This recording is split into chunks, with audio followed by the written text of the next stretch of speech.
Ladies and gentlemen, welcome to episode 157 of the MTB podcast, presented by Worldwide Cyclery, Kettle Mountain, and Trailwind Components. Why are you laughing? I'm just, because this isn't updated right here. Anyways, in this episode, we are going... No, oh my gosh. We're going to take it from the top. I'm all discombobulated. Okay, this is what I'm going to do. Jared's in charge of this talk. He's not even drinking. He's sober. Presented and hosted by Worldwide Cyclery, Kettle. What's going on? Why are you doing this right now? You already had the whole intro. Yeah, we're gonna go. All right, I'm just gonna take over while Jared's adjusting his document that he didn't update. So in this episode, we're gonna talk about the upcoming Kettle Edition 2 Treasure Hunt, plus some classic listener questions ranging from pedaling versus tucking during a race run, hydration techniques, and everything in between. Are you all right, Jared? That's right. No, I'm not okay. Yeah, not okay at all. Yeah. I think this was a great intro. We should leave it and go straight into Zach's words of wisdom because this is perfectly fitting for you right now. God. Zach's words of wisdom. Good job. Keep it up. You're doing great. Doing so great, you guys. This is the best words of wisdom for that whole intro situation right there. We're doing so great. Daniel's fun fact. This is pretty fun. Octopuses have 3 hearts, blue blood, and can taste with their arms. And when stressed, they sometimes eat themselves. Do you like eating octopus, Jeff? No. Yeah, I do. Liam, no? You No. do? I like octopus. Yeah, I think it's good. I mean, it's kind of like white fish. It doesn't have much flavor itself, Yeah, but if to you me, it's cook it more and season it well. I don't like the texture. It's Yeah, like, the texture I could yeah. see it's is like eating polarizing. fat. I'm not a big texture octopus guy either. Yeah. There's a lot of weird things about octopus. There's a section of people who really believe in it because it's got good health benefits and they believe in eating high IQ foods. And then there's people who really are not like haters on eating octopus because they are smart. they're treated like Very intelligent creatures, yeah. Mm. it would be like eating a dog or something. I mean, I don't think dogs' IQs are that high. And people are offended at everything. People Yeah, are going to be yeah. offended if you eat the thing or you not eat the thing. So Like dolphin? Should people ever eat dolphin? I ain't heard of that. Yeah, well, who knows? I'm sure people eat do in everything. like other, like, yeah. just I mean, it's the only food source, but I'll definitely say, like, after watching a couple of, like, documentaries and things about octopuses... there was that famous one, right? I think so. The one that was on Netflix everyone loved? Probably it was, like, become, like, getting friends with an octopus or something like that. Mhm. I don't know. Where the lady was, like, following it around. She becomes friends with it. And, like, they go and hang out, like, every day. octopus are pretty hard to say those are from Earth. Yeah, well, anyways, those are out there. This kind of got me onto the desire to Google Octomom hot pick because I was just curious if the Octomom was hot. And Octomom. The one from John and Kate plus 8? something like that. I don't know. The lady who had, like, It was on the 8 kids internet at once somewhere. or something? This has got to be one of the most off-topic intros we've done in a Maybe long she time. didn't have 8 kids at once. Maybe it I was don't just know. 8 Yeah, kids in Octomom. general. Was it 8? Was it? I think it was 8 at once. That's insane. Yeah. How could you be pregnant with 8 kids at There's once? a family that I grew up with that had 7. This Yeah. runs at once. At They, once? but they did like the help. C-section? No, Oh. no, obviously. They had the help, like the Like a nanny or a... no, and I don't know how to say the word. You needed help getting pregnant, so they did that. Oh. And by doing that, Artificial insemination? they got 7. Ah. They had 7 children. Oh. Quintuplets and Quintuplet? Isn't that 5? I don't know. Sextuplets. This is getting I have no quite idea. off topic Yeah. anyways. All right. It leads perfectly into the fantastic testimonials where the guy says, these guys are clean, genuine, down to earth, and love to talk about bikes and talk about biking. We've talked nothing of the sort. We This ride bikes. whole intro of this podcast. It's pretty amazing. And he also says a few other things. Yeah. He says also, thanks for the information on bikes and trips, opinions on products, and honest reviews, and providing a calm demeanor. I look forward to this show and listening to your positive outlook on your experiences. Thank you all. Thank you for listening. Unknown caller. Thank you, listener, caller. Long time, first time. Long time listener, first time caller. Long time, first time. What about the bikes you guys in rides and things you've been enjoying lately? Liam, you've been going crazy getting ready for Downieville. I know that. I've been pinned. When was it? My last podcast? That was a while ago, huh? Maybe like a month ago because we had Adam on last time. Yep. Yeah, I've been pretty busy. I think we talked after we did the races, right? Yeah. Yeah. Mm-hmm. Yeah, after that, I had like a wedding and another wedding, and I went to Hawaii. And then since then, I've just been pretty much head down trying to get ready for Downieville. Being comfortable, getting uncomfortable on the bike, and just, doing efforts and stuff. It's good. On the ASR. On the ASR. ASR, hardtail, and road bike, gravel bike. I forgot you had that hardtail. You've been enjoying that? Yeah. I've been putting in some miles on it. The Stinner, the custom one you got built? I never even saw that. No. Yeah. Huh. I'll bring it in. It's pretty sick. So you got to pick the geometry and everything? Yeah. I chose all the geo for it. Tie frame, custom geo. Stinner. That's cool. Yeah. Wow. It's a pretty cool bike. I've got actually I think I was just looking, I've got 350 miles on that already. Wow. Yeah. Nice. You actually properly do you do it in Garmin Connect or Strava where you record which bike you're riding in Strava? Yeah, but I always adjust it.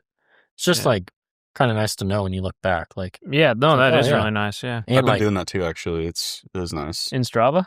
On Garmin Connect. On Garmin, yeah. I've just been doing a lot of that, a lot of, hard rides. Did a couple crit practices on the roadie gravel bike, which is just power. Power hour. Yeah, I'm doing some tire testing. Yeah. Yeah, I was going to say this should be on the next podcast, but you could probably go on at length for your past Downieville tire setups and what you're going to do this time, since you change it every year and are never happy with it. Yeah, I'm not there yet. I don't know where I'm going. Oh, yeah? I'm still trying stuff out. I'm going to ride again tomorrow and then put on some new tires after tomorrow, try some more stuff. There's a lot more good options now than there ever has been. Yeah. I saw a question actually down here a little bit about 120 TPI versus 60 TPI, and so I'll wait to do some of that. But yeah, essentially, Downieville is such a one-off little kind of niche of a race where you want a fast rolling tire, especially in the rear, but fast rolling usually comes with a lighter casing. And this is the one instance where you kind of want fast rolling yet slightly harder to puncture. You want that double down? Was it double down recon? A double down icon. A double down icon, but yeah, it wouldn't roll. No one's ever gonna buy that. It wouldn't roll fast. Yeah. So that's the thing. You still want some that roll fast, that won't puncture, right? Which has enough tread to kind of hold your line, but not too much exposed casing. It's a weird kind of setup. Front tire is I want to say less important, but you can just run a recon up front or run. Right now I'm on the new Vittoria Barzo that they just redid with a new compound. Mm-hmm. And that's enough traction up front. Out back is kind of where I'm I've flatted 2 years in a row and I just do not want to flat, but I also want to try to go fast. Yeah. So, what'd you run last year? Icon in the rear? Recon icon. Mm-hmm. Yeah. And that's good. I have that as a brand new setup, in case I just do all this testing and revert back to, I don't know, I'm just going to run the same thing I did. But yeah, I'm going to try after tomorrow the Vittoria Serra, I believe it's pronounced. Syerra. Serra. And that is technically, in air quotes, their downcountry tire. Oh. So do they call it that? Yeah. It says on the casing. Whoa. So essentially it looks like a Recon tread pattern wise. It's about 70 and 80 grams lighter than a Recon. And it has a little bit of reinforced sidewall while being lighter. So, and the tread feels pretty thick too. Interesting. So I'm curious on that. The current setup I'm running is lighter than the Serra and lighter than Recon Icon, but I'm worried about puncturing it. So I'm going to go ride the roughest trail we have around here tomorrow to see if it'll puncture. What kind of PSI you run on these? Pretty low. I started off with 19 or 2022 with inserts, and I just kept burping it on the first ride, and I got back to my house and I ended up at 17.519. When you say burping it, was that intentional? Just you're taking little air out. Yeah, out of the tire, out of the valve. Yeah. Not burping it as far as ripping the tire off the rim. Right. That was a bad choice of I words. thought that's what you were talking about. No. That was a bad choice of words. Okay. Just letting little bits out because if the casing felt kind of hard and I was trying to get more traction. So yeah, I ended up at 17.5, 19.5 or 17.5 20. It's a 2.4. Mm-hmm. Yeah. Nice. You're not dinging the rim at that low pressure? Mm-mm. With the...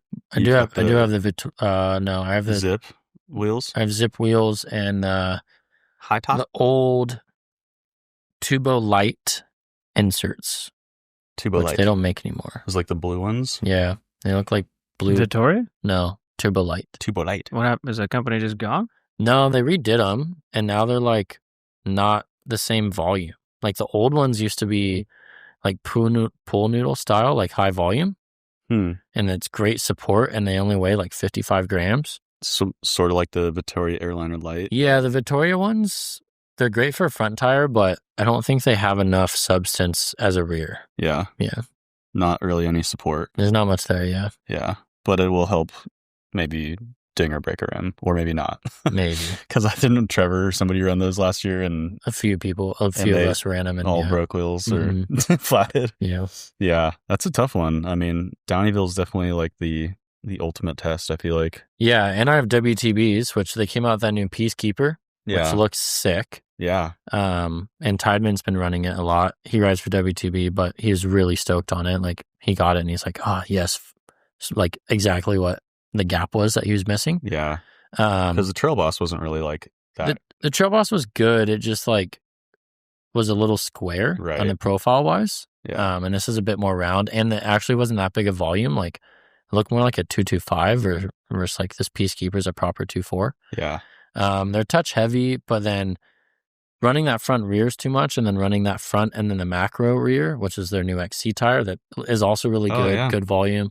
But that runs me back in the same issue of the 60 TPI front, 120 rear, and I'm afraid I'm going to flat that macro. So interesting. It's really hard to test here because nothing really can simulate Downieville as far as like the sharp shale of the Sierras and riding, essentially what is a trail by trail on a little bike. Yeah. So like you said, that Spectrum is probably the best you'll get. Probably the best I'll get around here, yeah. Yeah. Unless you go ride Suicide or something, which is just punishment. Yeah. What about you, Jeff? What kind of bikes and rides have you been enjoying lately? I have not been riding a ton, but I did go on an awesome ride in the Los Padres National Forest. That's cool. Which I really enjoyed on my ASR. It was a bit more of a backcountry epic adventure style ride, which I think is super fun, and that bike is perfect for it. It was also cool to ride with you and Adam last week. That was pretty fun right before the podcast. It was fun to just get out and do a little simple trail bike loop. I enjoyed that, but I don't know, that's about it. I've been doing a lot of stuff getting the edition 2 of the KETL Treasure Hunt going, which is going to launch next month. Ooh. Sneak peek. That's not that it gives exciting. anyone anything, because like you don't know where it's gonna be. Yeah, this time I guess I can't say there'll be, or maybe I already said it, I don't remember, who knows. 20 jars in 10 states, and each jar will have $200 cash in it and a $1,000 Kettle gift card.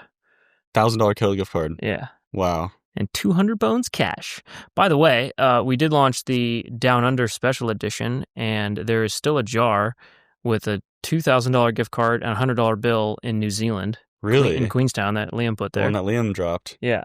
The 2 in Australia have already been found, the one in Brisbane and the one in Tasmania. And then there's another one with a $3,000 gift card and a $100 bill in Papua New Guinea, which I almost think is a joke and it's never going to get found. But it is actually there. I put it there myself. So hit the Kettle Instagram if you want to figure out what that is. Has anyone asked, is this even real?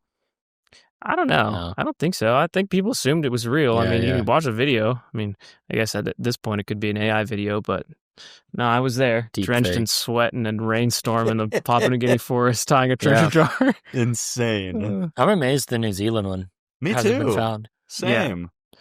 So Kiwi's just going to let those Aussies do that to you. Oh yeah, you're gonna spike some competition now.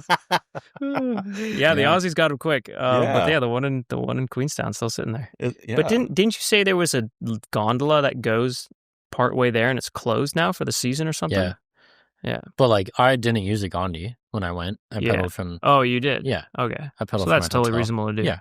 I pedaled way up further up the mountain, and on my way down, I actually went up this gully and got it. Yeah. Nice. Well, kettlemountain.com/treasure if you want to learn about the Down Under one, where those last 2 jars are, and then the Edition 2, which is going to be a US thing, that's launching next month. So super exciting. Yeah, I'm pumped. I have gotten poison oak and or poison ivy probably 6 times in the last 8 weeks from this shenanigans. Yeah, I should have thought about it. Put one in Hawaii. That could have been cool. That would have been cool. Yeah. Wow. Well, the planning for Edition 3 is going to be more of a winter one, I think, this year. We'll see. I mean, I don't know how Edition 2 is going to go. Edition 1 was amazing. It did 10 jars in 4 states. They all disappeared in 24 hours. So Crazy. Less than. Yeah, less than. It's going to be rad to see Edition 2 with a lot more jars, more places, bunch of places out east too, which will be cool. It's 3 in North Carolina, which is where I just was. Stayed in Old Fort again. At our friends, Nikas and Greg. They have, by the way, massive shout out to those guys. They have 3 Airbnbs in Old Fort, which is 45 minutes from Asheville. Yeah. And it's right at awesome little town, tons of amazing riding out there. And their 3 Airbnbs are sort of mountain bike specific Airbnbs. Oh. They're right on the side of a little creek. They all have bike stands and workshop areas and That's so dartboards and fire pits, and it's just like designed for mountain bike vacations. No It's way. rad. So just Google Hey Old Friend Airbnbs and you'll find it.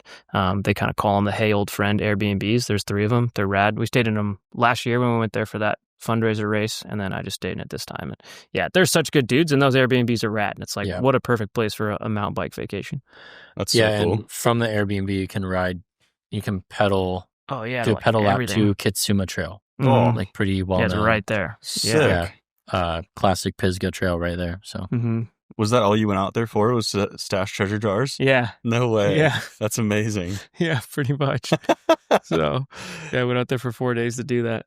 Nice. Yeah, that area is so cool. And staying at one of their Airbnbs is just awesome because the location of it's ideal. And yeah, it's just such good access to all sorts. That area in the summer is amazing. It's just endless, beautiful, clear rivers and creeks and lakes and like swim and hike and ride and run. And it's a fun place. North That's cool. Carolina's a beautiful place. It is. Man, that's super cool. So yeah, man, that's what I've been up to. And now I'm just sitting here itching, poison ivy all over myself. I also joined Jeff on one of the treasure drops here. Oh yeah, in SoCal, and I am also itchy on my leg from it. So yeah. It's a lot of poison. I did choose to ivy wear. out I there. did wear shorts. It was like pretty hot that day, and I was like, water crossings, a lot of them hot. I'm gonna risk it and go the shorts route. So got on my leg. Yeah, I guess that'll happen, huh? Happens, man. Bushwhacking. It's the way she goes. It's the way she goes. Even if you stay on the trail, you get poison oak sometimes here and there. Yeah, Definitely. for sure. Especially you guys were out in the San Gabes, right? Yeah. Yeah, Mm-hmm. that'll happen out there, huh? Yeah, beautiful mountain range. Deep. Yeah, that's pretty cool. Deep in the San Gabes. So yeah, it's been good. And the only other thing, I've been not bikes or rides, but working on, which I could really use some help, is if anyone happens to be an expert on warehouse management systems.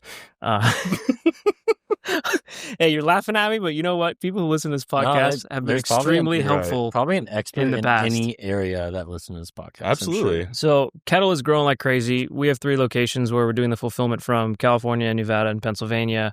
We're trying to figure out how to connect a warehouse management system and basically revamp the whole one that we have now with Shopify. Anyways, just email me, jeff@worldwidecyclery.com. I'd appreciate it. We're also hiring in Nevada if anyone is in need of a logistics or warehouse job north of Reno. There you go. So those are my favors for the audience. Please and thank you. Couple of sweet plugs. Yeah, a couple of sweet plugs. couple of favors to ask for sure. Yeah. It's just what's keeping me up at night, standard stuff. Run a business and deal with problems all day. Where Super to fun. put a treasure jar and warehouse management. Yeah, exactly. Some of my quote unquote job is awesome. I'm going to North Carolina to hide treasure jars, and then the other part of it's sitting there on phone calls constantly trying to figure out warehouse management system problems. Jeff, I will say I'm pretty disappointed in you that you didn't ride bikes out in North Carolina. I know. I should have brought a wrong with bike, you, but I went man? with Taylor, and she doesn't ride bikes, so That's true. I didn't want to bring a bike and just abandon her. Yeah. Just did a bunch of stuff on foot. I mean, it would have been the first time. It would not have been the first time. It won't be the last. No. But I am still disappointed in you regardless. Yeah. Because, I've never got to ride bikes out there. And I've just, I was actually just the other day, I was looking at a video of Canuga or whatever. Yeah. And I was like, man, I just want to go ride bikes out There's so much in that vicinity. And go out there anytime you want. I know. Go to Hey Old Friend. Yeah. Stay there. I also will have family in South Carolina too. So it's like, Grab a right up the car. road. Drive to Nico's. especially if it's off season. Nico will tow you down some sketchy ridgeline trail like you did me. It's crazy. Between, Brevard, Asheville, Old Fort, Black Mountain, like all that whole, it's, within an hour and a half range of all that stuff. There's so many good mountain bike trails. That's awesome. And hiking trails and swimming holes and just outdoor fun. And it's just cool. Yeah, like, it's there's Pisgah, good food. right? Yeah, it's amazing. That's awesome. Yeah, you got to visit. jealous. I'm surprised you never went there. Well, I've been to North Carolina, just not with my bike. Yeah. And same with South Carolina. Mm-hmm. So I think I got a cross-country road trip in my future. Once I get my van all dialed in, I'm making progress on it. It's pretty cool. Van It's life. a whole lot of nothing to get out there. Yeah, well, there's a lot of stuff we want to see in between as well, I mean, like what? not, Stop by all the churches in Texas. I was going to say, well, a little you more get north, past, ideally. probably New Mexico. Yeah. And then what? Well, I mean, it would be cool to go through, like, I'd like to go to Northeast as well. So, like, do like a loop kind of, Yeah. the country. Go That'd like be a big Colorado, Montana. That would be cool. Yeah. Yeah, basically just go up and over and down. Yeah. Yeah. I've also, never been in Northeast. I don't know about you, like Maine or Vermont or New Hampshire or anything like that. Mm-hmm. Like super cool looking terrain.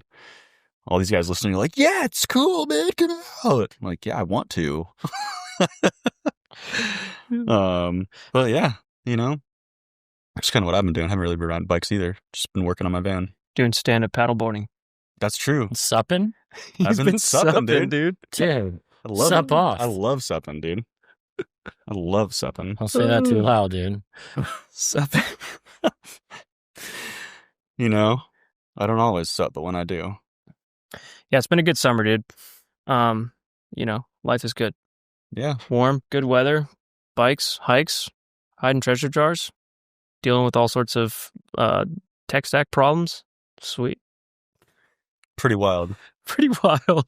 Speaking of tires, just popped into my mind. What reminded me is those radial tires I got to ride. Yeah. And I'm super impressed with those. And I'm really stoked for you. The Schwable ones. Yeah, the Schwable radials. Schwable. Because you have not tried those yet. Schwab.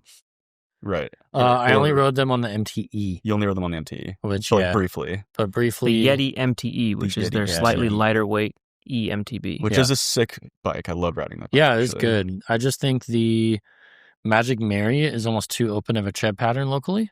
And then it's hard to get a feel for a casing when you're on a heavier e-bike, having never ridden a casing before. Yeah, that's true. So, and I want to say they're trail casing on that. And they probably should be gravity, but they probably did trail to cut weight. Yeah, it might be trail front gravity So rear. I got a trail front Albert. Yeah. So ultra soft Schwalbe trail in the front in the Albert tread pattern. Nice. And then I got the Albert out back in the soft compound in both trail and gravity casing. Those things are flying like hotcakes. Yeah, they are hard to get. Dude, they're selling like crazy. Yeah, well, that's why I selling haven't out had 'em, often, and 'cause then they come back and they sell out. I couldn't get them all. Like, Yeah. it's crazy. And then I tried to transfer them, one of them from our East Coast, and FedEx did whatever they want with it, and it's just like taking literally like 2 weeks to get here from the East Coast. So lame. I know. Yeah. I actually want to put that same combo that you got on my SU140. yeah, So those tires come stock on the Yeti MTE? correct. They come Mary front, Albert rear. rear, ultra soft front, soft rear. Yeah. And you liked them? Loved them. Yeah, they have a good But- feel. But yeah, I just think the Magic Mary's a little too. What's the caveat? I would say, like, yeah, it definitely takes a little bit of getting used to, like, because the casing is so compliant. Like, I was riding on Spectrum, and I felt like I was going to smash the back wheel because the casing is so compliant. And, like, I think I ran like 31 or 32 Yeah, they PSI. say you need to go up like 3 to 5 PSI per tire than what you normally do. Because you'll push it and the casing deforms so easily. So it almost gave me like, because I was pushing Does it it feel through. like squibbly? Like, Not really. I mean, it gives you like on. They feel soft. Yeah, they do in feel a soft. Like on jagged and like, sharp rocks, you in like, or any kind of technical section, you just get a lot of compliance. Like you can plow through it real nice. But at the same time, if you don't have the pressure dialed, like you kind of feel like you might ding or break a rim, Yeah. But yeah, I mean, I really was impressed with them. It's actually where I did love them was on a tech climb because they deformed so nicely. Like on that, that Triumpho climb, especially at the bottom where it's like super rocky. Oh, yeah. And there's like, it's almost like bedrock. Yeah. It's like it conforms to the terrain so nice in that it's like, it's really, really nice in that kind of stuff. Where I was like, wow, like the tire didn't slip like at all. Where normally you're kind of like, muscling up and over some of that stuff. It's like, yeah, I'm curious really to try nice. them. Yeah. Yeah, everyone keeps raving about them. Yeah. Yeah, I literally couldn't get them, and nobody from Schwable will email me back. So I could imagine it'd also be really nice on that's Rudy the best, terrain dude. as well, like rocky Rudy type. I've heard from a lot of people, they think their benefit is better felt in rocky Rudy terrain versus dry hard pack that we have here, which is why I wasn't rushing to get on them either. For sure, I could see that. So yeah, but I still want to try them. Definitely impressed, and I got a set on my SB165 that I just have not ridden yet, and I'm pretty stoked to try that out. What'd you do? Magic Mary front and rear, but it's the Trail Ultra Soft front and Gravity Soft rear. Gotcha. Yeah, because that's just what I could get. Mm-hmm. So, but yeah, I'm super stoked to try that. Should be pretty fun and some, more gravity oriented terrain. Yep. Wild news. I just wanted to check this because I know those Schwalbe tires have been trending a ton sales-wise. Yeah. They overtook Maxxis. Wow. Yeah, so last 90 days, the top-selling tire on WC is the Rick XC Pro. Wow. 29 by 2.4. Radial as well? No, that's what me and Jeff have on our hardtails. Oh. They're really fast. Oh, that tire. Schwalbe? That's crazy. Schwalbe? You're right. That isn't one. There's just like the weird XC one. It's not even it's this guy. Just the Rick XC. Oh, yeah. You have that on your... Why is that blowing up? You have that that's on the your best. LFA, that's right? our top-selling tire right now. Last 90 days. XC's back. You have that on your hardtail as well. Yeah, I put them on Jeff's, and then I liked them. And he said he liked them. I put them on mine. I actually think they're okay. They roll really fast, but I don't feel like they corner that well. I think Aspen corners better, or the Vittoria Peyote corners better. Really? But they test faster, I think, than both of those. They are fast tires, yeah. I mean, it's cool for a hardtail on an XC bike. Grippier than a Nikon? No. Not Icons are grippier. Icons are grippier. Icons are pretty grippy. They don't roll as fast, though. So these are faster, not as grippy as an Icon. Yeah, Aspen's faster than Icon, but not as grippy either. Well, so the Rick XC Pro, literally, they're the top two selling tires, just the tan wall and the normal black wall. That's so weird. Then DHR2, of course. And 2.4s on those? Both in 2.4s, yeah. Wow. Yeah, that's nuts. XC tires never are top sellers. If they're 2.25s, there's like, gravels. We got the gravel bug. Crazy. Yeah, that is totally crazy. And then DHR2. And then DHR2, which has like been in the top 10 tires for 100 years at this point. Then the Schwalbe Albert tire, 29 by 2.5. Yeah. So that is the radial one. Yeah. Then a Recon, Maxxis Recon, 29 by 2.4. Then Continental Cryptotol, 29 by 2.4. Then the Schwalbe Wicked Will. Oh. Wow. Wicked Will, is that the radial one or no? No, that's like that's it's on the back of this Forestall. Like a short travel type tire. Oh, yeah. Yeah. It's like it's almost like a new Forecaster kind of. No, it's less grippy than that. Less grippy. Yeah, it's almost like a Recon. Okay. As far as grip goes, yeah. Okay. Yeah. Then the Maxxis Acid guy. Then the Schwalbe Racing Ralph. Still not and radial. then the Maxxis Forecaster, then the Maxxis Recon, then the Schwalbe Racing Ray. Yeah, I think the issue... This is nuts. Yeah. Like normally when you look at the top selling tires, it's like you might see on occasion when new tires come out, like, there'll be like 3 of the top 20 tires are not Maxxis. And they mix around in there and then they fade away. And then some will come back and it's popular and it gets trendy and then it fades away. And this is the most competitive and sort of dispersed top-selling tires I've ever seen in the history of WC. And that's awesome. I mean, Schwalbe has been like nipping at the heels of Maxxis. Like it's always right there when we do like the top of trending products or best of the year. And I also think previous to this radial, they're a lot more terrain dependent on where you lived. Yeah. I think if you're in PNW, old Schwalbe's worked pretty well. Down here, I did not think they worked well.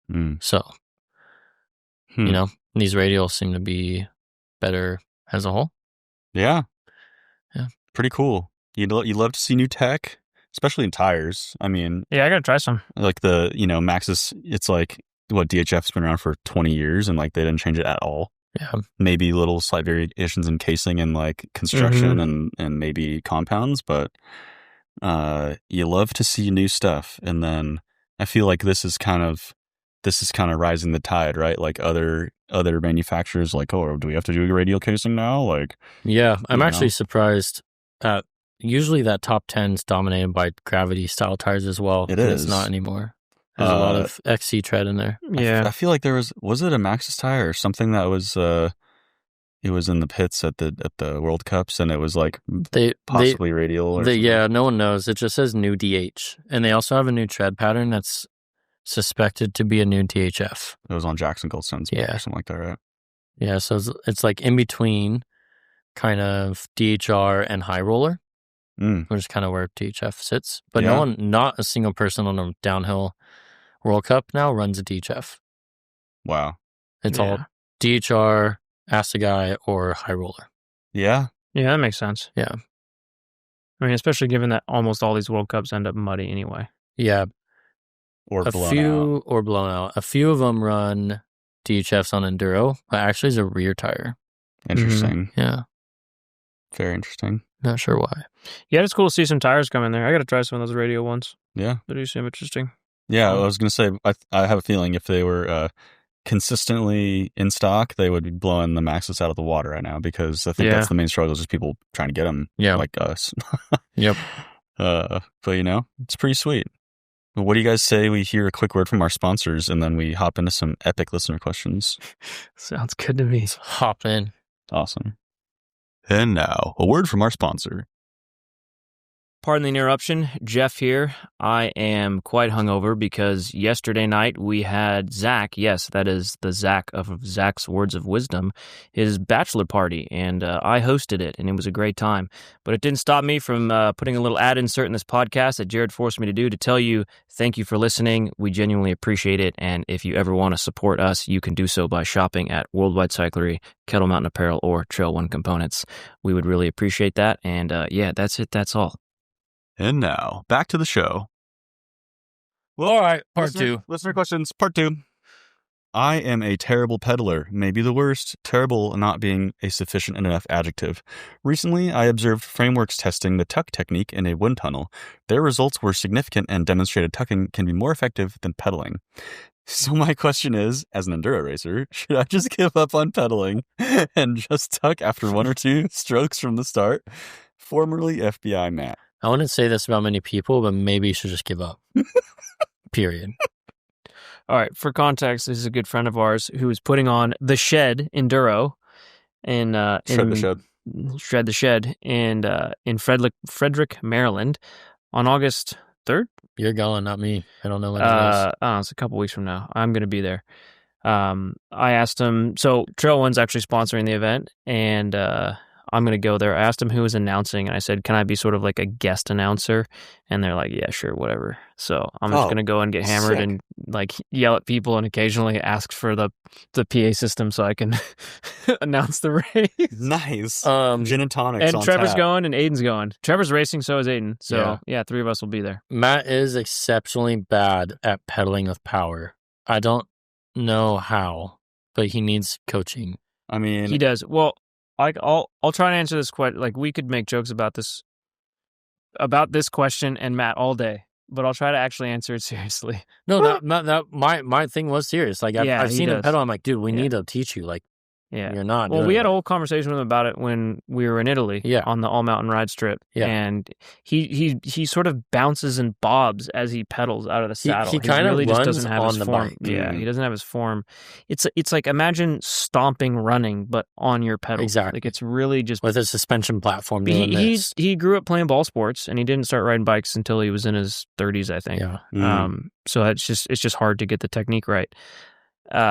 I think he legitimately should get a coach and just practice more and record videos of himself. And I also think what would be really helpful for him and anyone who is actually in this kind of situation where they're struggling with, getting power down to their pedals, or pumping, like putting power down to your pedals, pumping and jumping. Those are the things that you really it's so hard to get good at those if you didn't ride bikes as a kid. And going to a BMX track is the solution. Yeah. Go to a BMX track. You can watch people pedal incredibly effectively and with perfect form, and you can watch them pump and jump. And everything's rollable. You can go there yourself and practice, and there's tons of other people there who are novices as well, and it's like actual the place to go and practice pedaling and pumping and jumping at any skill level that you are, and get better at that stuff, because it makes a huge difference. Yeah. The problem with his actual question is, in order to tuck, I think you have to be... that's like irrelevant. Yeah, you go fast. You have to be going like over 20 for and like World Cup pros. And like you're not really doing that in an enduro race often, right? Like, you know, not even the pros are really like going over 20 on most stages, right? Yeah, like very certain sections and certain spots. Yeah. So, you know, in order for it to like overcome, like on the road bike, it's like close to like the high 30s mark, when you should just tuck instead of try to pedal through it. It's like high 30s or 40. It's like, okay, then it kind of becomes an even plane. But when aerodynamics start to come into play. Yeah. Well, and you can't power past it, where like tucking is more efficient. But, Yeah, Matt, I'm sorry to say aerodynamics aren't really coming into play at 3 miles an hour. But, you know, we're only poking fun because, I mean, on the Italy trip, I don't even know how many times I watched him fall, but when I saw him fall like back to back, when we like we're all at that vista, like that beautiful vista, and then we like I just have to laugh because I'm picturing him tucking too. But maybe he should. Is your tuck gonna be any better than the pedal? Are you? I mean, you could try it. Try tucking, Matt. And let us know if it works.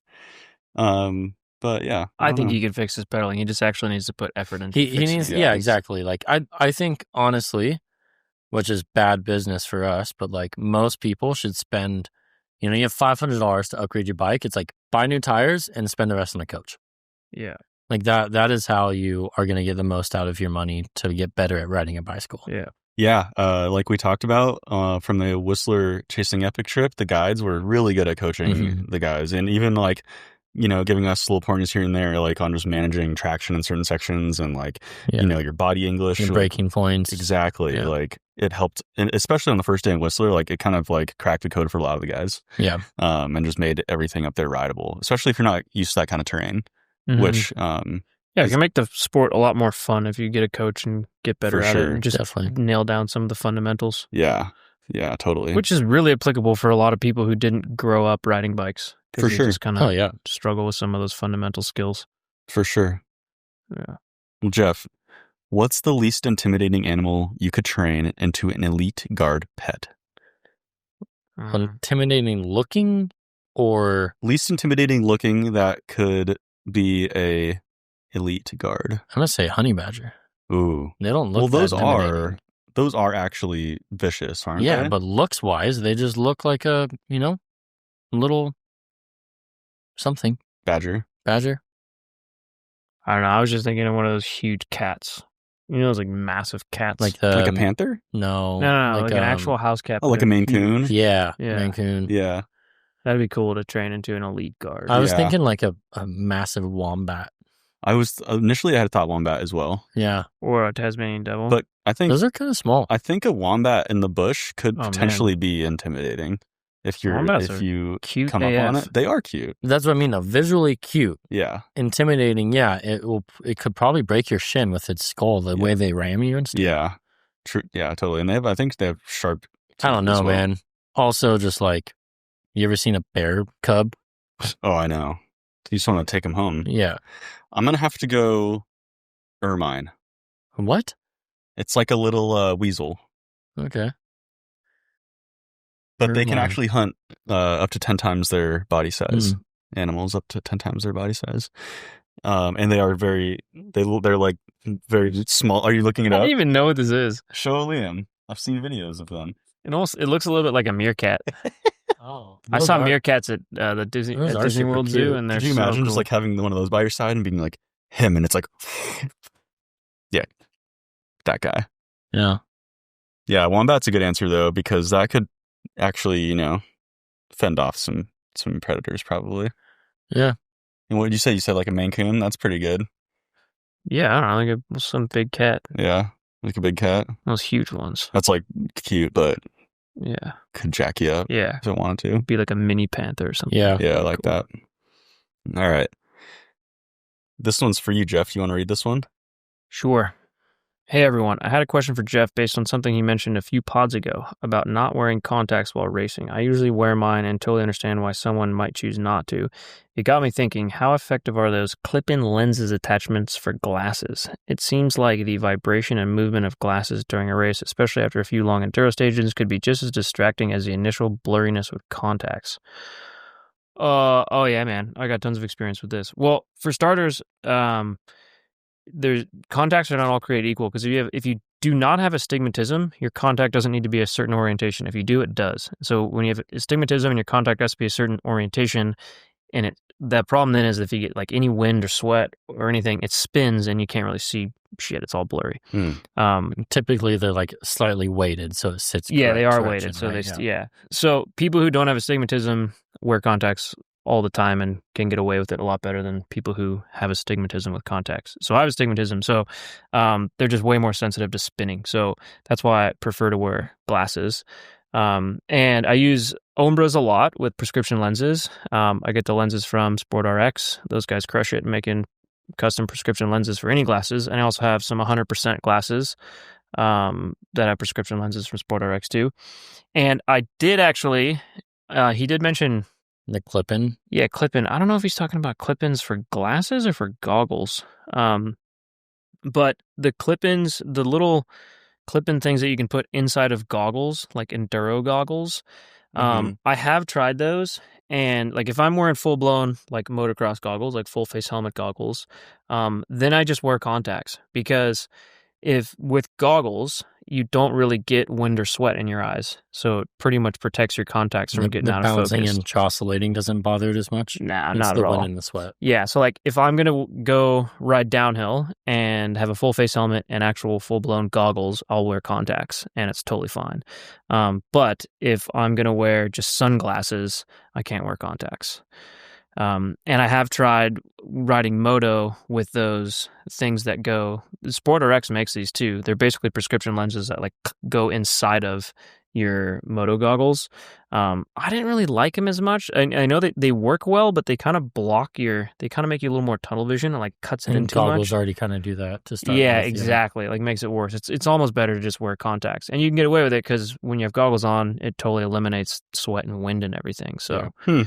Yeah. Anyways, weird problems for people with bad eyesight that need prescription lenses, but hopefully that helps. But basically, like you basically recommend going prescription like sport glasses. Like if you're going to wear riding glasses. Sunglasses, just prescription riding glasses, all day. Yeah, that's definitely the way to do it. And so like the Ombras that I have and the 100% glasses that I have that have RX lenses in them, those are amber in color, and they're transition, and it's like a 0 to 3, so it's basically totally clear, and then it goes to a semi-dark. That way I can still use them at nighttime. So like during adventure races, I'll wear the same pair of glasses for multiple days, and I wear them all night too, and they'll just go clear in the night and dark in the day. Wow.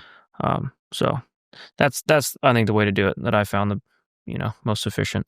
Seems like it. So seems like you might as well just invest in the glasses if you're in that position, I guess. Yeah, totally. Oh, I mean, and that lasts a long time. Like a good pair of glasses and prescription lenses will last you years. Yeah. Well, it depends if your prescription changes. That's the only problem. As you get older, your prescription changes faster, but it usually doesn't change more than once every 2 years or so. Yeah. So, yeah. Gosh, I haven't had my eyes checked in a long time. Hopefully that helps. Can you still see? I can. Yeah. I can see you great right now. What about this one, Liam? You want to read this next one? Yeah, sure. Question. I live in New England and the trails are jank. Big roots, big rocks, and climbs, short downhills with garbage mixed in. You really sell in New England. I'm not doing any large jumps and bike parts in the future. I would really only be doing blues. I'm a beginner and intermediate and I don't need to go fast.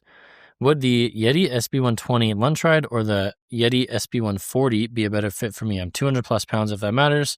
I enjoy playful puppy bikes. I try to jump off the stuff and have fun. Most trails are mellow, but technical jank can get real. Thank you. And cats are as fun as bikes. I beg to differ. Those get pretty blurred, like SB120 lunch ride. And he didn't say 140 lunch ride, but well, because they don't have lunch ride anymore. It's just 140. Or it's just 140 and then... They have a lunch ride still. It is? Yeah. Oh. It's just a 160 fork and bigger brakes. Oh, right. Versus bigger tires. And then it has the DPS on that, or the float, right? No, they made that both float X. So yeah, they're pretty similar builds, but okay.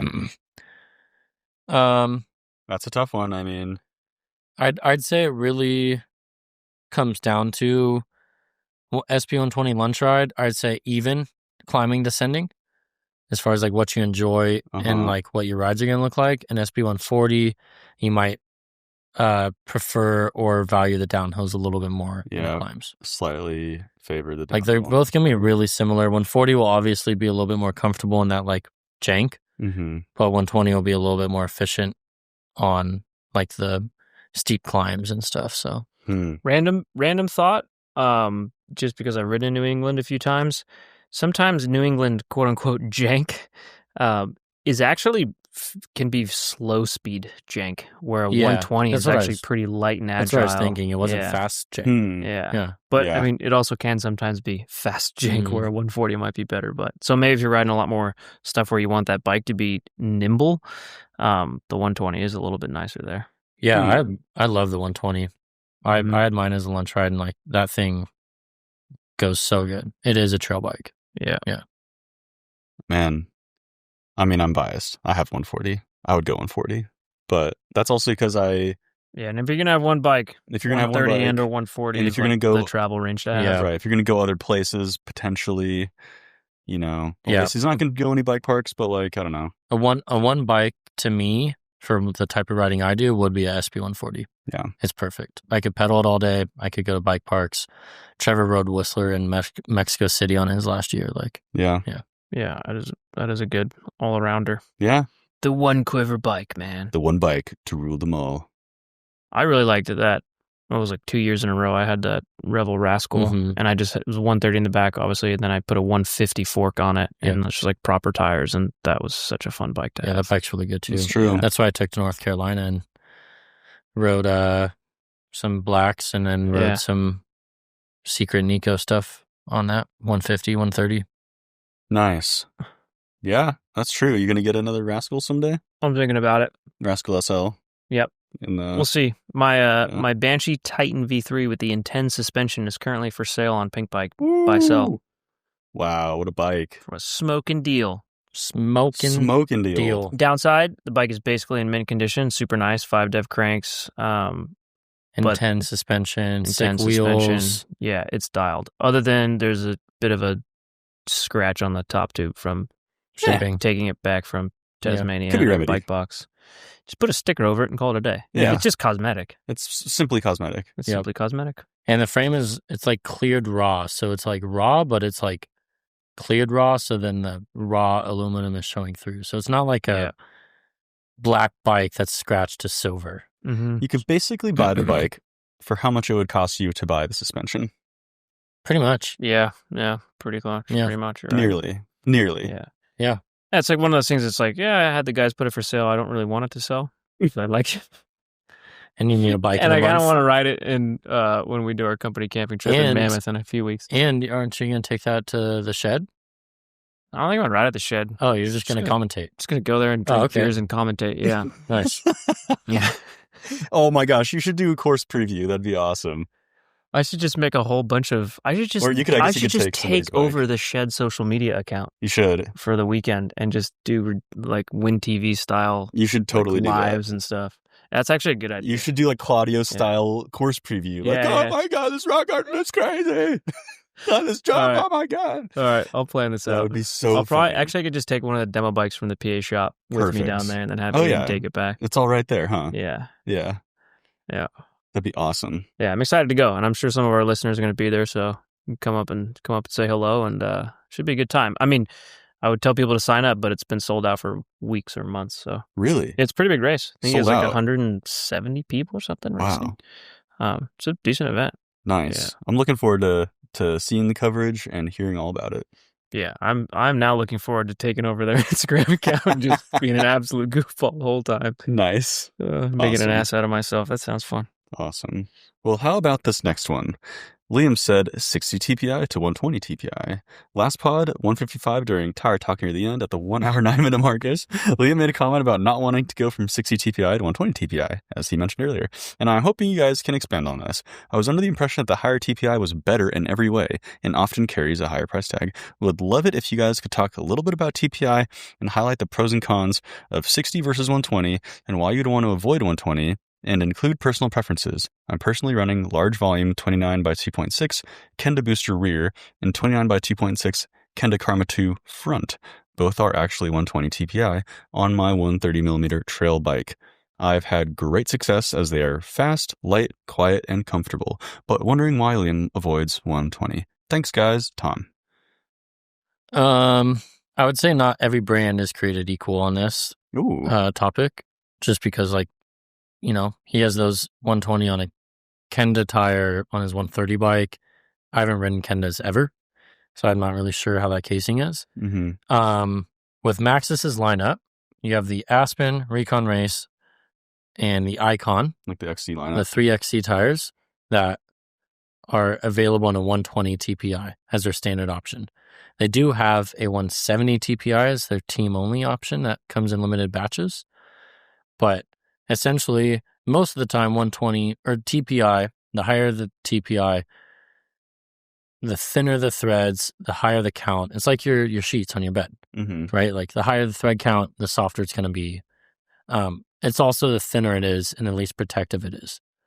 So that's why with Maxxis, I don't want to drop, in quotes, to the 120 casing because I flat those at Downieville. Similar feels with WTB when their new macro is 120 and the new Peacekeeper is 60. And essentially you're running what turns out, even though they're both EXO casing with Maxxis, it ends up that the 60 TPI in the front is a little bit more protective and flats less easy as the 120 TPI that I'm running on the rear. So if you have the thicker casing on the front and the lighter on the rear, you're basically going to be plowing the front and your rear is going to be following, therefore flatting. You have more weight on it and you're not controlling where it is as best. Right. So it's not equal to like every brand. These Vittorias I'm running, they run 60 TPI on all their XC tires. I don't even like their peyote, like their lightest, fastest one is still a 60 TPI. So like, I don't know if, you know, they've figured out a different way to make the tire fast. TPI also, usually the higher the TPI corresponds to a faster rolling tire because the sidewall is more supple. Okay. So, but it's not apples to apples like, you know, Kenda to Maxxis to WTB to Vittoria. Like, right. I've just noticed that with Maxxis tires, once you drop to that 120 XC style casing, I tend to flat those easier. So I'm trying to not flat. Well, it's interesting that you've noticed that correlation and that you can notice that much of a difference just in the TPI. I also don't flat icons around here or Recon Race. Like, well, yeah, just because it's just such different terrain, like you said, Downieville. I'll go all year long without flatting that, and I go to Downieville and I flat it first run. So, yeah. Very interesting. So yeah, there's a lot to unpack there. It's better in every way if you're considering. It's not better in every way. Like with what I'm thinking of, it's better that it's more supple and it's typically faster rolling, but that also lends itself to be more flat prone with a thinner sidewall. Interesting. So do guys on like the XC World Cup circuit, like do they switch between 60 and 120 TPI, or like you said, like they go 170? They go 120, 170. So what's the benefit of 170 then? It's even faster, but also even more thin. Okay. Yeah. Interesting. What do you think about all this? I think there needs to be a meme that's just like, why so complicated? Pretty much, yeah. It is definitely in the weeds. I mean, I also have the thought of just running a Recon 60 TPI and just chopping down the center knobs. Just so it's faster. Just to go fast. You don't always have the option, right? Because, like, for example, I have that Recon EXO Plus. that just only comes in one TPI, right? Well, yeah, you have EXO or EXO Plus. Those are both the same TPI. EXO Plus just gets a Kevlar or plastic sidewall insert. Yeah, so most people on trail bikes, like I have that Forecaster up front, EXO, and then the Recon in the back, EXO Plus. Like I don't even have an option to get the same tires with a different TPI. No. Yeah, it's kind of rare that you have like a TPI option as a there really available variant. There isn't options. Yeah. But I'm avoiding the 120 Maxxis tires as a whole, which is Aspen, Recon, Race Icon. Yeah. Interesting. I guess those are the fastest. Yeah. You know. And it makes sense. Like you don't want, I mean, I already said it, but you don't want the lower tread pattern, the faster tread pattern with a thicker casing. Like no one wants that typically, right? Like, right. You know, but that'd be a weird product. They'd sell approximately 45 tires a year to the 45 people at Downieville that care. Yeah. You know, and maybe some people in, it could actually be a good tire for Bentonville. Okay. Because Bentonville is, what I've heard, really sharp rocks. Sharp rocks and you want rolling speed because not a lot of elevation. Correct. Yeah. Yeah. So, yeah, Bentonville and Downieville tire. Other than that, it's probably useless everywhere else in the world. They should just come out with a tire called the Ville. The Ville. Yeah. Bentonville, Downieville. The villain. There you go. Well, how about this next one? Big fan of the pod. Been a companion through many a long drive and while working on my bikes at home. I just completed my first 50K mountain bike race, the Carabasset Backcountry Cycle Challenge. I've done longer rides in the past, but in contrast, I wasn't racing the whole time. My biggest takeaway was how difficult it was to manage a balance between staying hydrated, retaining salts/electrolytes, and keeping up on carbs. I felt that every time I drank water, I got closer to cramping, and every time I took electrolytes, I could feel my body begging for water. For a bit of context, it was around 80 degrees, wicked humid, and very little wind at the time of the race. Total vert for the 50K segment was about 3,000 feet, and I averaged 163 beats per minute over the first 4 hours. Max 197. Wow. Any tips for a relative race noob on maintaining a nutritional balance on longer races/rides, as well as any other tips for avoiding getting smoked during the latter half of race? Many thanks, Dana. P.S. You guys should do this race next year. It's rad. There are 25K, 50K, and 100K races, and proceeds go towards supporting trail building and maintenance in the area. There's more to Maine than just moose and lobster. We really like bikes too. See, I told you we got to go to the Northeast. Well, Maine's far. It is far. That's probably as far as away as it gets from us right now. Furthest you could get from us. Pretty much. Yeah. Well, Liam, you've got a lot of experience, and Jeff, you do too, I guess, with your adventure races, managing nutrition and when you're just deep in the pain cave. What do you guys recommend? I think there's a bit of both. I think part of it is like you need to almost train in a similar way as you're racing. Mm-hmm. And you need to get your body used to like doing that effort and also intaking that much water and processing that much carbs and electrolytes. Yeah. Because like it's not normal for your body to just like, I don't know what like grams per hour he's doing for carbs, but like when I first get back into training and I'm trying to push that like 80 gram to 100 gram threshold, like my stomach hates me. Yeah. For a while. Yeah. For sure. So I go because, I mean, he did 4 hours. 4 hours is kind of like the borderline of where you can kind of get away with just going like drink mix gels and salt pills. Mm-hmm. If it's over 4 hours, you need to start working in more solid food. And then over 8, you need more like protein and like real actual food. Yeah. Like Jeff does stuff. He's taking in protein or meat sticks that have 2,000 milligrams of sodium or some shit like that. And, you know, it's like 500 milligrams of sodium and 200 calories. Yeah. And, you know, 20 grams of protein, 12 grams of protein, you know, we're like, I'm not doing anything that's taking that I need protein or necessarily that much sodium at one go. Right. Right. Yeah. I mean, it's eating before you're hungry, drinking before you're thirsty, making sure you have a balance of it all. I find it easiest just to have drink mix and bottles, gels on me, and then take salt pills. Yeah. I know a lot of people are also starting to do like flavorless carb mix and putting element flavored stuff in their carb mix. So like they doubling up on it. Yeah. So they get both the sodium, potassium from the element, and then also having the, 80 grams of carbs in their bottle. Wow. Although that is kind of a gut bomb of a bottle as well. For sure. if you want to figure this stuff out, my opinion on it, if you're a novice racer, right? Like if you're an elite athlete, you get all sorts of different routes and science and weird things and yada yada, whatever. But if you're a novice athlete, and this stuff is your hobby, the best way to figure this stuff out is to just actually do it. Like get out there and do a 50K on a weekend and start it at 7 a.m. or whatever obscene hour of the day they make you start it, and figure this stuff out, because it is all balanced. Like you need to understand your body, how many calories your body burns, how much sodium it needs, how much hydration it needs, and you're not going to figure that stuff out unless you do these mock races. So that's what I always say, like just practice it yourself and do the real thing as absolute close as possible as you can, and you'll figure this stuff out. But it is a balance, right? Because I can tell by just reading this, he's struggling. If he has the sodium hydration balance is tricky, because if you have too much water, you dilute the sodium and you might start cramping. If you have too much sodium, you start feeling like deathly thirsty. So you need to balance that correctly, and that is tricky. And again, like you don't figure out how to do that until you go out and you spend 4 hours at 163 beats per minute on average. So you just have to figure that stuff out and figure out what works for your gut and what works for your palate. Some people really don't like tasting certain things.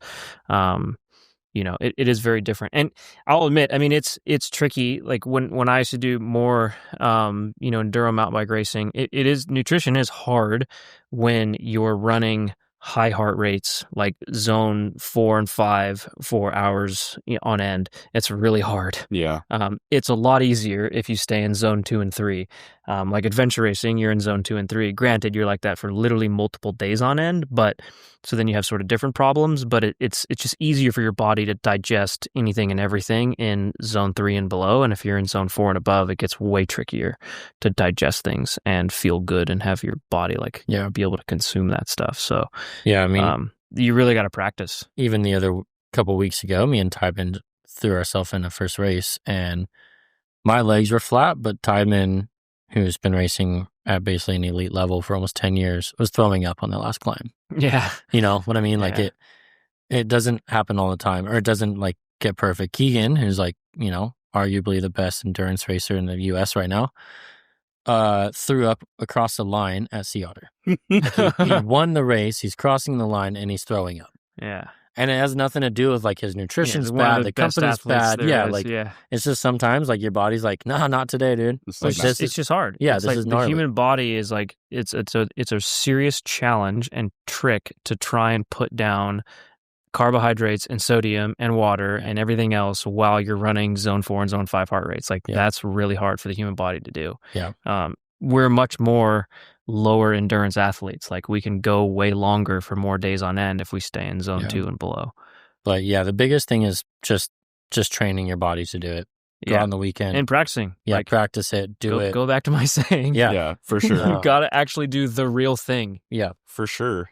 Don't go out and do 1 hour rides and think you're going to figure out how your nutrition's going to work when you have to do a 5-hour race. Yeah, you don't even have to eat on a 1 hour ride. You're okay. And getting a breakfast that sits well with you too.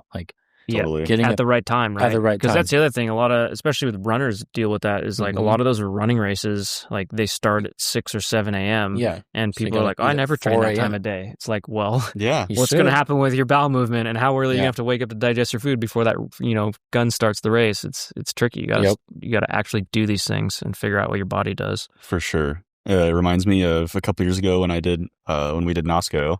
I was riding with Zach, and in my head, I'm like, I know I have to down at least 1 bottle per hour, just to even avoid cramping. And even then I was still cramping 4 or 5 hours in. Yeah. But Zach didn't even have a bottle until we were at 2 hours in. And I'm like, dude, you're going to cramp. And nonetheless, he's cramping in a couple hours. And I'm like, dude, you knew this was going to happen. Why weren't you drinking?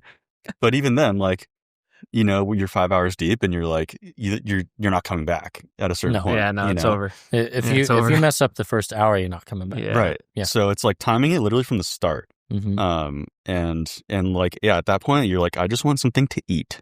I'm sick of gels and I'm sick of, Yeah, see, that's a palate problem. Some people get so annoyed with certain foods and tastes and whatever. And, you get flavor fatigue, which when I did Lost and Found, I was getting pretty over the gels that I had.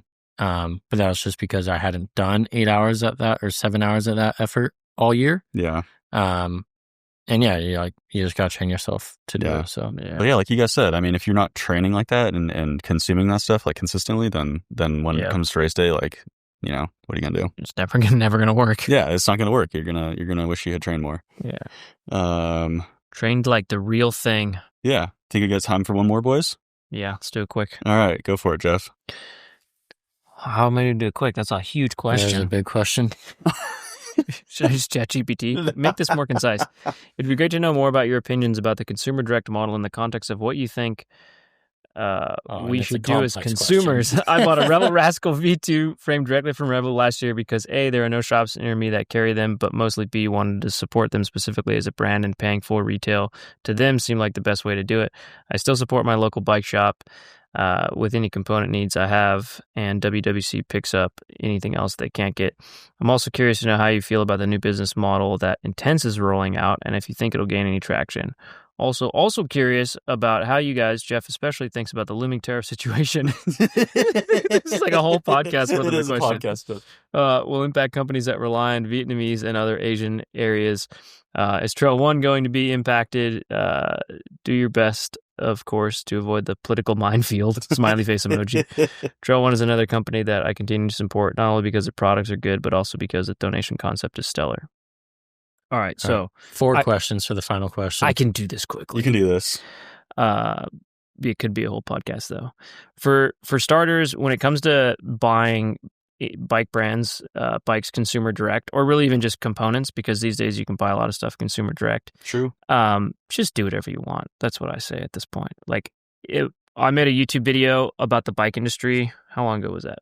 A couple months ago. 2 or 3 months. Yeah, I talked a lot about the bike industry boom and bust, the evolution of the bike industry, how much things have changed because not only have a ton of bike brands gone consumer direct or these consumer direct hybrid models, but so have all the component brands, and that's just really changed the dynamic in the industry. And for better or worse, whatever, a lot of retailers are going to struggle with that and probably disappear in some ways or another. Who knows? Just do whatever you want. I don't know. It's like if you buy from a retailer, there's some advantages there. If you buy from the brand directly, it helps. But either way, like, I think at the end of the day, what matters is the brand you buy. If you buy from a small boutique cool brand like Revel, that is, a handful of people in Colorado designing really cool mountain bikes, that's very different than buying from some huge incumbent that's already made it, that probably has a terrible company culture and treats their employees like crap.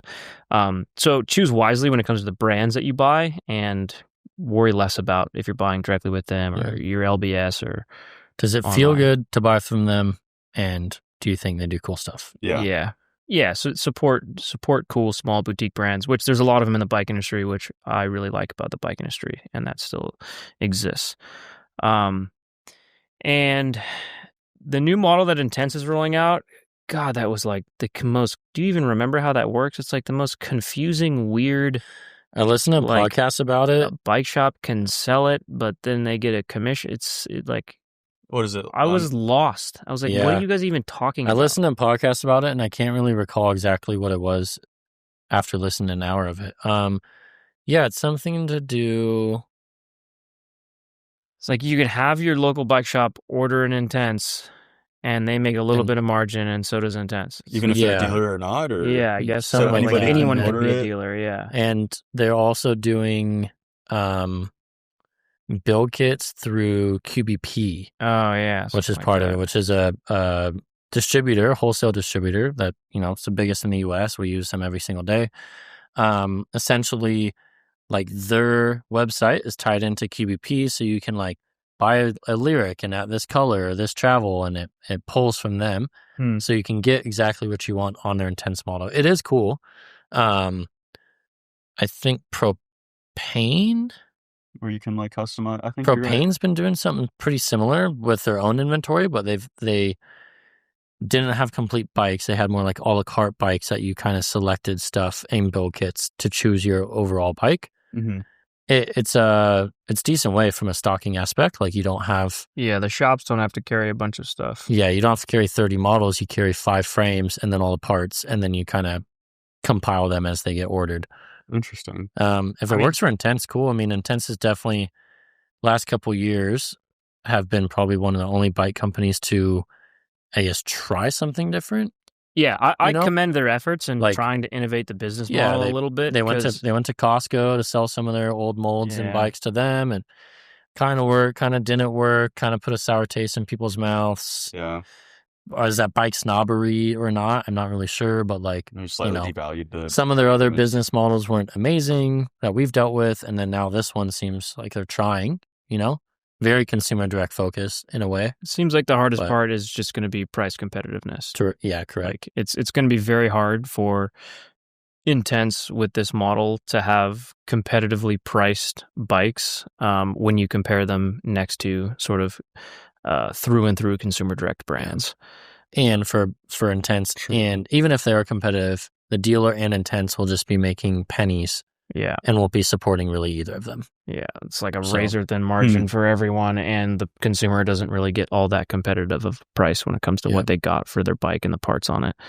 Yeah. But I commend their efforts. I mean, realistically, the industry is just evolving because technology is evolving, and a lot of it happened because of COVID.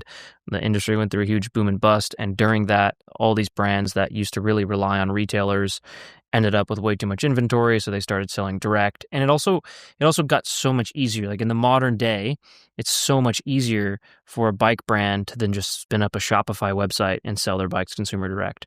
Whereas you rewind 10 years ago, they actually needed retailers. Like they didn't know how to build a website, and that was hard to do back then. And they needed to contact retailers and have retailers take care of the hard part, whether it was the in-store sales or the online sales. But all these brands, big or small, it's just like, just fire up a good old Shopify site and sell it direct. And yeah, that's a huge kick in the nuts to retailers. And you could argue there's some benefit too to consumers because they get a more competitive price, but then there's also a caveat there because now it's like if something goes wrong with it, like who are you going to go back to? Or if you just don't want to work on it. There's a lot of people who want to buy a bike locally because they like the local experience and they want to have it maintained locally, and they have better things to do with their life than bleed their own brakes their whole Sunday. What? What? There are those people. So the industry's evolving, technology's evolving, it's all changing. There's pros and cons to it and very different elements to it. But yeah, watch that YouTube video I made about the bike industry. I talk a lot about that stuff. And also how our business in particular evolved because of that, which is why Kettle became a big thing and is now a bigger business than WC, and also where Trail One came from. And yeah, so it leads into the next question. The tariff situation, it's a huge mess because there's a lot of uncertainty. So it's hard for businesses to figure out what to do because the tariffs are on again, they're off again. There's a deal, there's not a deal. It's very confusing for businesses to operate in an environment like that. Regardless, though, every business and every entrepreneur that's running the business understands we all we're playing a game here, right? The referees might be changing the rules and then changing them back and telling you they're going to change and then not change them. It's annoying to play a game when the referees are doing that, but as an entrepreneur and a business owner, you operate on the playing field you're given, and we'll figure it out. And will it cause inflation? Who knows? Probably. We'll see how it all pans out. It's a very big, complex ball of wax when it comes to international trade and tariffs. So, the second, third, and fourth order effects to doing something like that are pretty interesting. And we're just to try and predict those is speculation that I don't care to do because I think it's too complicated to speculate on. Some of the Trail One stuff is made in Asia. Some of it's made in the U.S. Some of it's going to matter. Maybe some prices will change, but again, we'll figure it out and it'll be all good. And I don't know. That's just business, You deal with problems all day, like warehouse management systems and tariffs. Improvise, adapt, overcome. Yes. Pretty much, yeah. What is that from? It's like Bear Grylls or something like that. Oh, yeah, you're right. Survivor Man or something. Yeah. Whenever I hear that, I also remember that one. What was that one Billy Bob Thornton movie where he's cheating on his wife or something, and he's telling the other guy to keep cheating on his wife, and he's just lie, lie, and deny, lie, lie, and deny. It's it reminds me of that scene too. That used to be Andy's line. Yeah, the old manager. Lie, lie, and deny. Yeah, that's too funny. That's a pretty good explanation of what's going on as a whole. Tried to make it quick and concise, but if people are more interested, they can ask it again or different ways, and we can answer it at the front of the pod. Yeah. I mean, the YouTube videos, you pretty much did a deep dive on it. Yeah. We did a big deep dive on it. Besides the tariffs, everything else is in there. Yeah. Yeah. Yeah, the tariff thing is funny because it's so on and off again, and it's like there's so many long-term ramifications from changes like that. It's just like, yeah, you could sit here and speculate on it all day, but I don't know, speculation all day to some extent, it's just kind of boring. Yeah, there's no point to speculate when things could change, and then the speculations can be inaccurate. Totally, yeah. It's like speculating on AI. Yeah, it's just like tomorrow GPT-5 comes out, and your whole podcast is useless now. It's like, some things just move too fast. Yep, that's for sure, especially AI. Well, I think that just about wraps this one up, boys. Wraps it up. Thank you, everybody, so much for tuning in. We truly do appreciate it. And what an excellent episode. Thank you all so much for sending questions. If you guys have questions, please send them to podcast@worldwidecyclery.com. And if you guys are on worldwidecyclery.com and you're ordering bike parts, you can use MTB Podcast 10, the discount code, and that'll work on whatever you like. So treat yourself. Whatever you like. Whatever you like. What's your flavor? What's your flavor, baby? Code's open season for current time right now. I know. Open season, baby. No tags required. So, like we said, thank you so much for listening. We truly do appreciate it. And we'll see you in the next one. We love you. Cheerio. Cheerio. Love you.